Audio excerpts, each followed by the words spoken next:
Namaste, everybody. I'm Rajib Timalsina, co-investigator of Mobile Arts for Peace Nepal team. So today I am going to talk about Map Nepal, practicing bottom-up policy making processes.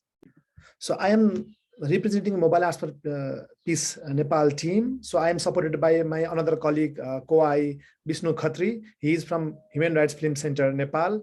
I am representing Tribhuvan University, Nepal. So in this presentation today, I will talk about 5 major issues. First, I'll talk about the overview of Map Nepal.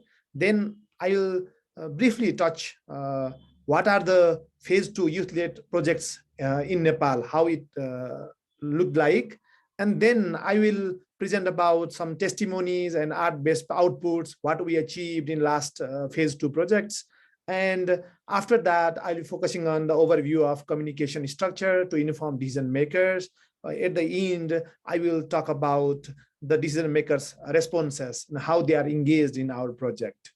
So let me take you to the overview of Map Nepal. So we started in 2020 March from our inaugural event in Nepal. So at first, we did our scoping visit to 5 districts to figure out who could be our possible partners or who could be our stakeholders or where we can work. So during that scoping visit, we organized cultural artist workshop. We collaborated with a lot of other local artists and other people. And also we did stakeholder mapping. And during that time, we make the list of all the possible stakeholders from the districts, from the area, with whom we can collaborate, we can partner.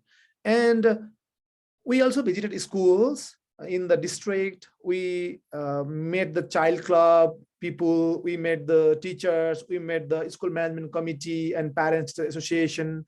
So then after that, when we have all the list, we had the MOU with all the possible partners. So during that time, we didn't put any restriction. So it's more about using our network or using our local other network to identify all the possible partners. And after that, we organized workshop and orientation. For example, video making workshop, theater practices, drama workshop, map manual orientation, safeguarding workshop, and painting and other like art-based approaches workshop in several schools during our phase 1 project. And there was like series of art-based map club activities during our phase 1. And during that time, when we are 1 year long, like map activities ongoing, we also had meetings with local artists, stakeholders. Basically, many of our work was led by youth or young people who are part of our map child club. And after that, we had some advocacy and collaboration meeting. So we, as a COI and Map Nepal team, along with focal teacher or our child club, map clubs members, we all had several rounds of meeting with local government people, other local stakeholders. We had possible collaboration meeting. So after that, in 2021 December, we had a call for a small grant application, and we received more than 16 applications. Out of them, 7 were selected for the small grant project, phase 2 project. And the small grant phase 2 workshops, we had several other workshops like kickoff workshop, monitoring evaluation workshop, how to apply creative method in small grants. We had the workshop. We have also safeguarding workshop. So we try to support this all grantee through our workshop. But these small grantees, they themselves prepared the proposal ideas, they submitted their proposal, we reviewed them, we collaborated with them, we refined the idea, and then they were the one who implemented it. And finally, in last month, in April, they have the policy brief and reporting workshop, and also they had the performance and end of the year event where they showcased what they have done in phase 2. So if we talk about the phase 2 youth-led projects, we had 7 map child clubs. So all these clubs have members between 12 to 19 years old in 7 different locations. So how they applied this youth-led project. So they use video making method, street drama method, songs and dance, painting, photography, and also they are more using like indigenous art forms, Deuda, Tamang Selo, Jhaure, and other kind of local forms of arts, music and songs and dances. So if we look what they achieved, what they have done, they selected issues themselves in consultation with their peers. And also they used conflict tree analysis method to determine their issue, to analyze the issue.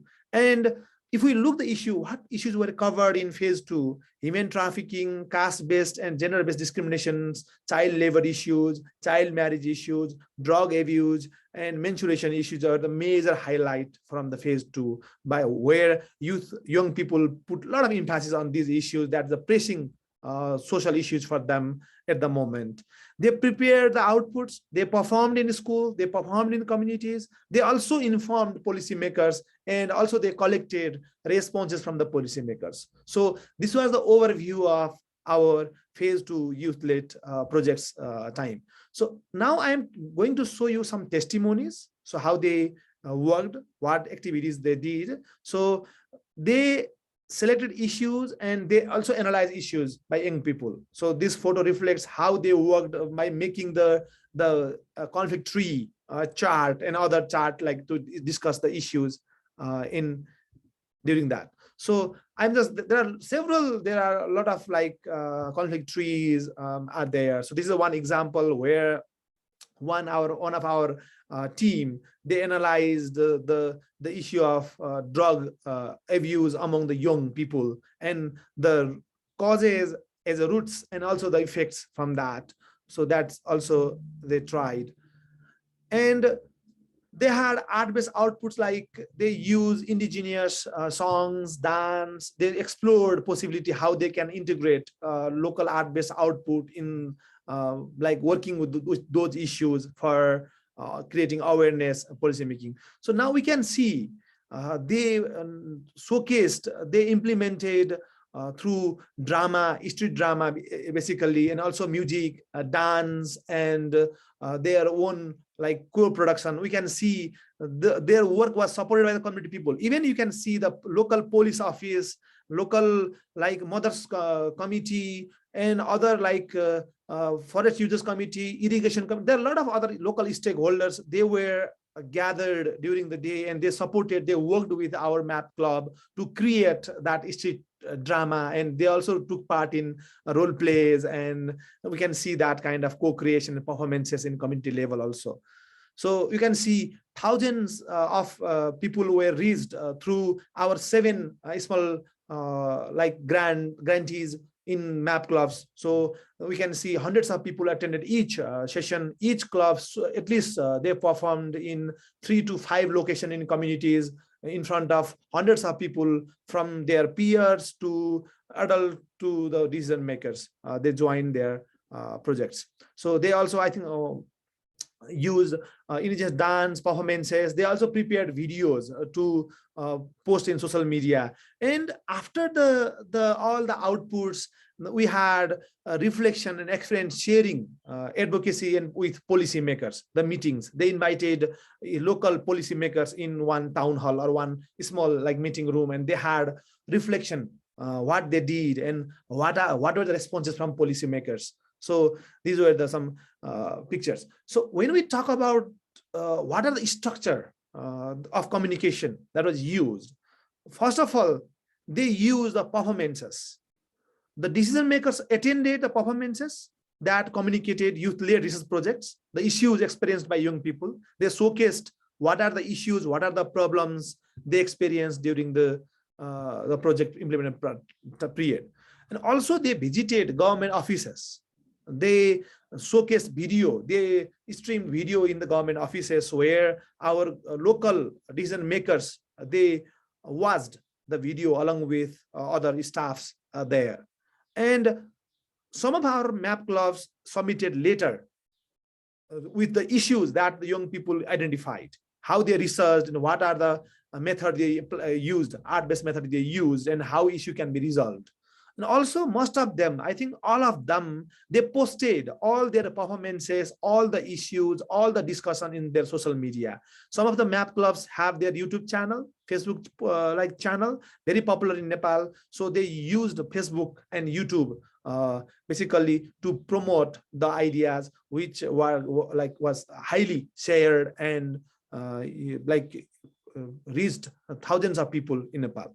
So finally, our map clubs also prepared short policy brief for the local decision makers and NGO people and other stakeholders to showcase that young people also can decide agenda or issues for the project. They can implement the project, and art-based method is very comfortable for them to share their ideas, opinion with decision makers. So there are some ways how they use policy brief also. Some of them are so creative to have policy brief in pictorial form or some template, templates. So they organize end of the year showcase where a lot of national and local policymakers were invited, and they were presented what they have done in all during the project period, and they collected responses from the policymakers there. So this is a sample of the handwritten policy brief. There they are writing the journey of change, what change they found, the method, and what are the activities. There also there's a one chart you can see. This is a song, the local indigenous Deuda song, how the boy will sing and how the girls will sing. So they have the question and answer response dialogic forms there. They are talking about the problems, the pressing problem of the young people. So that song was presented to the in the written form to the local decision makers also. So this is one example of written policy brief, which is typed and published and sent to the local stakeholders, including NGO people, government, local government people, decision makers, and other people. So when we all presented all this communication, so what are the responses from decision makers? It's very important to see that when our young people submitted all these ideas, when they communicated all these ideas, we also received a lot of responses from decision makers. So the decision makers happily participated and consulted and reflected in the meetings. That's one very important message, that they are recognizing the role of our map clubs and young people.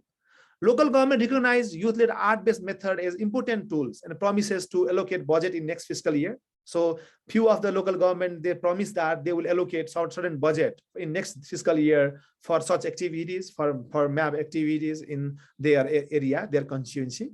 Also, in two local government area, Map Nepal able to inform the local curriculum, and one map intervention school area has local curriculum that is produced about the local indigenous arts and culture, and Map Nepal was happy to partner with them to produce that and also to circulate that in the community. In one school, Map Nepal built community radio station, and local decision makers match the fund also.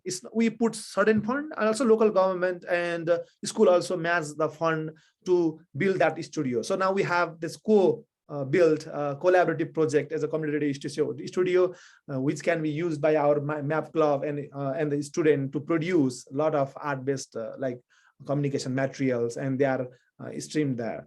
So Nepal police also joined the street drama. So not only as an audience, but also performers. That's very strong response or message from the decision makers to recognize the young people's role about awareness and also collaboration and co-creation in community level.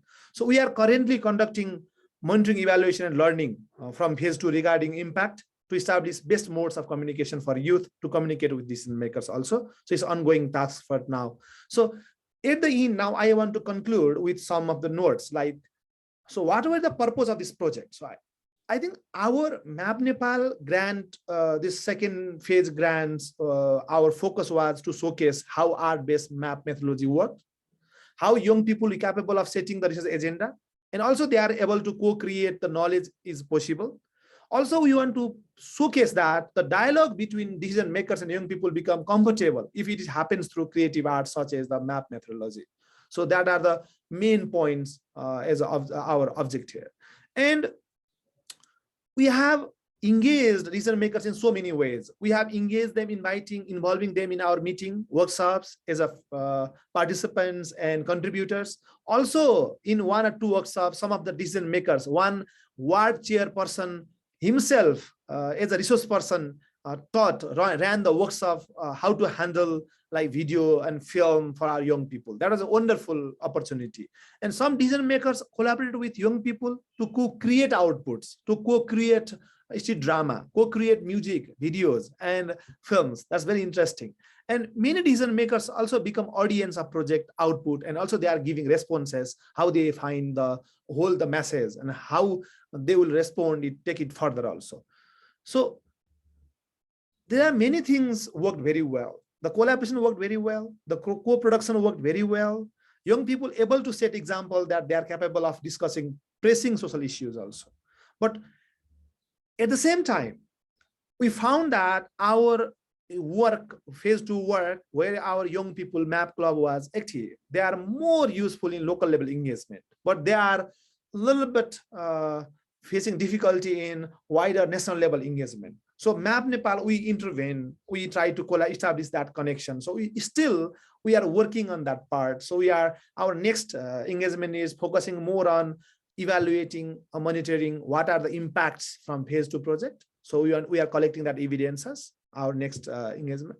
And also we are trying to expand that to national level policymakers engagement. We already started that from last week. We had end of the year event here where we invited a lot of national level actors, decision makers there. So we are furthering that. We'll be doing that furthermore in this next year to engaging more national level policymakers to establish that connection. Thank you, everyone. This is our presentation. Yeah.